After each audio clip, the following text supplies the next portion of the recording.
You know, I used to think it was the Obama administration, but boy, Obama during this Kamala Harris administration, it changed my opinion of that guy. Oh, really? Did you have a high opinion of him? Yeah, before? I did. Yeah, I did. Just as an intelligent person, a statesman, I felt like he's probably like caught up in the system. It's very difficult to make real meaningful change. Wow, how could Trump, equivocate on this whole thing? And then it took just a little bit of digging, just a little bit, because all you had to do is extend the clip 45 seconds. Yeah. Joe Rogan is now turning his focus on Barack Obama, arguing that the former president may have ended up doing long-term damage to his own legacy.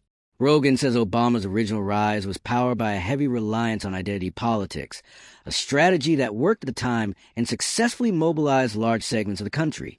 But according to Rogan, that same playbook became a liability later on. When Kamala Harris tried to run a similar approach, it collapsed, and Rogan traces that failure directly back to the political framework Obama helped normalize. Using clips to back up his point, Rogan lays out the case that what once felt groundbreaking eventually became overused, divisive, and ineffective, leaving a ripple effect that undercut the very movement it was meant to strengthen. Did trust the government. Which is such a weird thing to say. You know, I used to think it was the Obama administration, but boy, Obama during this Kamala Harris administration, it changed my opinion of that guy. Oh.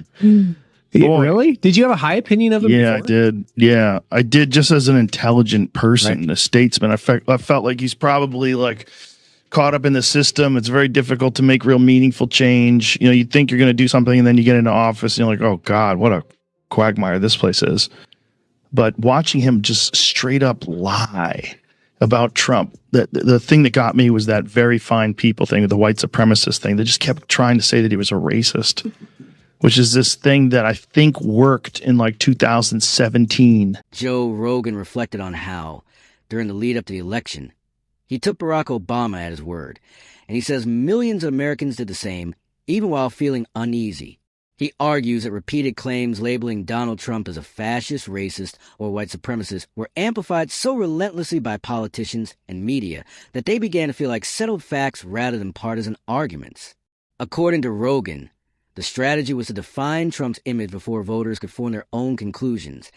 And once that narrative took hold, questioning became socially unacceptable.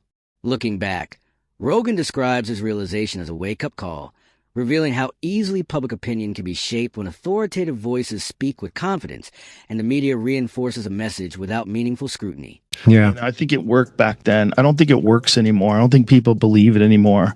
I think that we've gotten numb to all this stuff. Well, it's the sky is falling thing, right? Yeah. Like, yeah. Cry wolf or whatever. It's like, you guys can only call me a fascist so many times. Rogan now argues that almost no one fully buys that narrative anymore, and that the collapse of trust played a major role in pushing voters toward Trump. After years of nonstop accusations and apocalyptic warnings, people began to notice a pattern. The same extreme claims repeated over and over, while everyday life rarely matched the level of panic being sold. What once sounded persuasive started to feel rehearsed and strategic rather than sincere. Rogan believes much of the messaging around Trump wasn't an honest assessment, but a calculated political tool designed to provoke emotion and maintain influence for figures like Obama and later Kamala Harris. Over time, voters didn't just become skeptical, they grew resistant and eventually pushed back. He describes the most recent election as a breaking point, where many Americans rejected fear-driven narratives, tuning out media groupthink and political spin, and responding less to individual candidates than to a deep mistrust of the stories they felt were being sold to them. She also has been saying something really crazy. She's been saying that this is the closest race of the 21st century and that it wasn't a mandate. That's just not true. It's not true. Gore and Bush was much closer. Yes. I think that was a 0.5%. Yes. I don't know why she keeps saying this.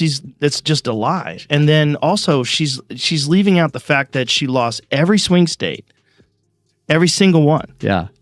So, like, what are you talking about? I know. He won the popular vote and he won the electoral college vote. And that's a mandate. Say that it's not a mandate. It's like, but it's almost like if you say it to the converted that they're going to listen and repeat it. Yeah, he barely won. Right. Like, no, he won. Yeah. He won every swing state. Rogan says Kamala Harris and the Democratic National Committee are still rattled by how badly they lost the last election, arguing that plain embarrassment explains why some party leaders continue to struggle with accepting what the results revealed about voters. He adds that anyone in Harris's position would feel the same sting, because losing is painful and losing decisively is a brutal reality check. But discomfort, he says, doesn't change facts. The truth stays the truth, whether people want to face it or not. Rogan believes admitting a clear defeat is often the first real step toward rebuilding trust and mounting a serious comeback, and that requires honesty, accountability, and reflection. You can't fix a problem if you refuse to admit it exists. Until the DNC openly confronts where it went wrong, why its message failed, and why voters turned away, Rogan argues it will keep repeating the same mistakes. Political recovery doesn't begin with denial. It starts with humility, self-awareness, and a genuine willingness to change course instead of blaming everyone else. She took credit for the no tax on tips things in the book as well. That's hilarious because that was clearly his. Clearly. He said it first and they copied it. It's amazing. Did she really say that in the book? I haven't read it, but I have heard from someone who did read it that she did. So people. She had an address not coming on here in the book too, which I thought was funny. Yeah, that was interesting.